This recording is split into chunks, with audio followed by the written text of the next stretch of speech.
Hello mga kaprobinsya, good morning and welcome back to my YouTube channel. So ngayong araw na ito mga kaprobinsya, kahit mabagyo, pupunta kami ngayon kasi nung isang araw pumunta doon yung may-ari ng baboy na binulugan ni Buri. So kailangan na talaga kunin yung biik. Siguro mga 3 araw na ngayon kasi nung isang araw sobrang lalakas ng ulan at grabe yung hangin dito sa amin. So ngayon, okay na din kahit papaano, hindi na rin maulan. So kailangan talaga namin mga kaprobinsya na kunin kasi yung biik is malaki na daw at sobrang 2 buwan na. So yan mga kaprobinsya, samahan nyo kami sa aming pagkuha ng biik. So yan merong harang dito mga kaprobinsya. So itong harang na ito is yung harang sa mga baka, kalabaw na hindi makapasok. So ayan, balik natin. Ayan. So ayan, meron silang fish pond. Ayan, so ito yung lugar papunta doon sa pagkukunan kami ng biik. So ayan, maganda talaga dito yung lugar nila. Ayan. Buhay probinsya talaga. Ayan, kanilang baboy. Kanilang biik. Dik, dik, dik, dik, dik, dik, dik, dik, dik, dik.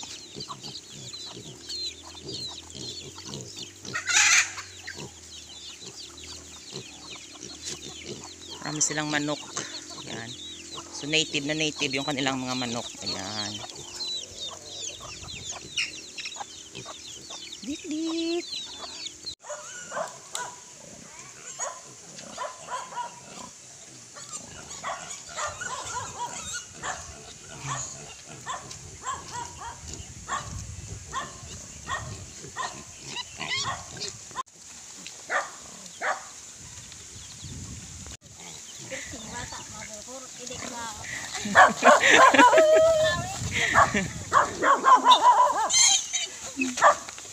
Ragpol do manggali oh. Ada mo jago ng bukay kahig na. Arang nyok. Okay, amo gimarahay kitin natitian mo. Kawayro ka mo tikwan kitangkong. Ubos ka karbaw.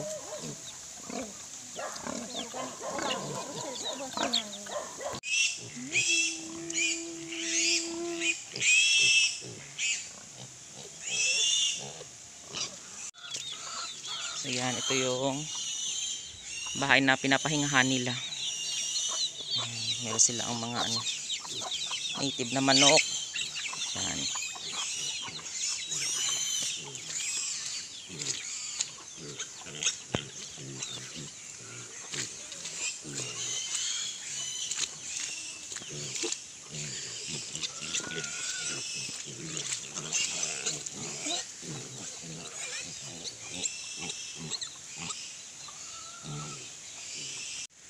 So yan mga kaprobinsya, ito talaga yung posibilidad talaga na minsan kapag sobrang lakas ng ulan.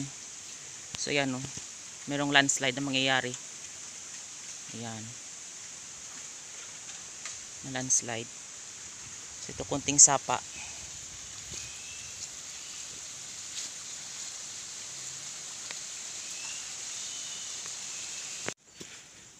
So ayan.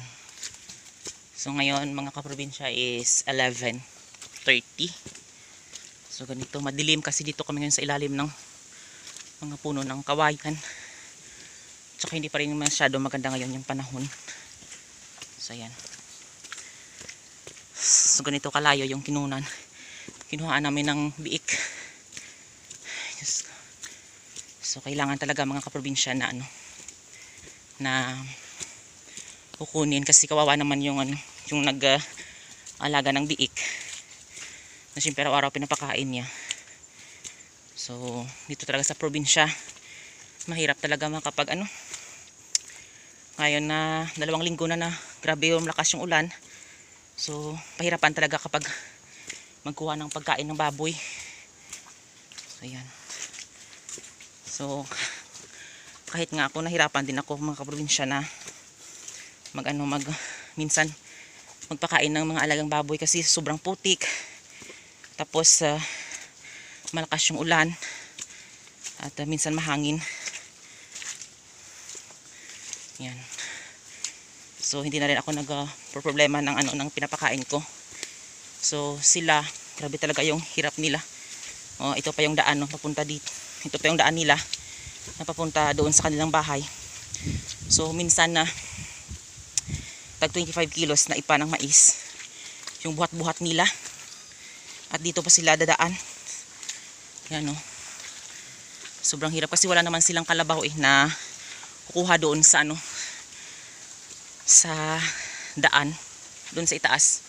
So mano-mano talaga mga kaprobinsya. So sila talaga yung magbubuhat ng pagkain ng kanilang baboy. Hindi lang yun, kanila pa ding mga bigas, ayan, na kanilang kinakain sa pang araw-araw. So ganito kalayo yung lugar nila mga kaprobinsya. Hirap talaga.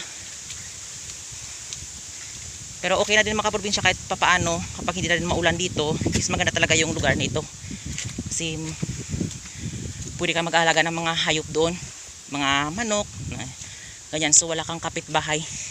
So yung mga manok na inaalagaan is hindi mawawala. Kasi wala kang kapitbahay. So walang kukuha. So ayan. So malapit na tayo sa bungad ng daan. Ay, Diyos ko.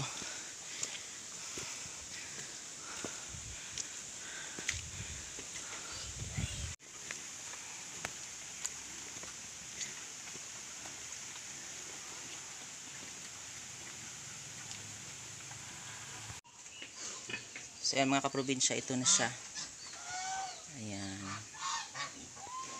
So madilim kasi meron doong merong trapal ako nilagay doon at saka sako ng feeds para hindi mapunta dito masyado yung hangin, para hindi siya malamigan.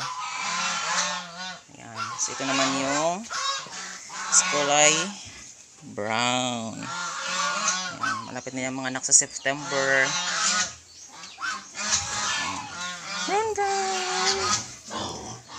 Ayan yung scene dito is naayos na din.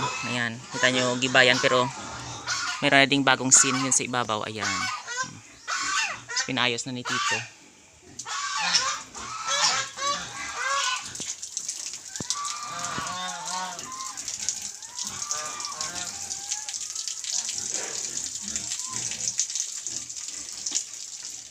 So kailangan talaga nito is ipurga na lang siya mga kaprobinsya at lagyan ng vitamins para mabilis lumaki.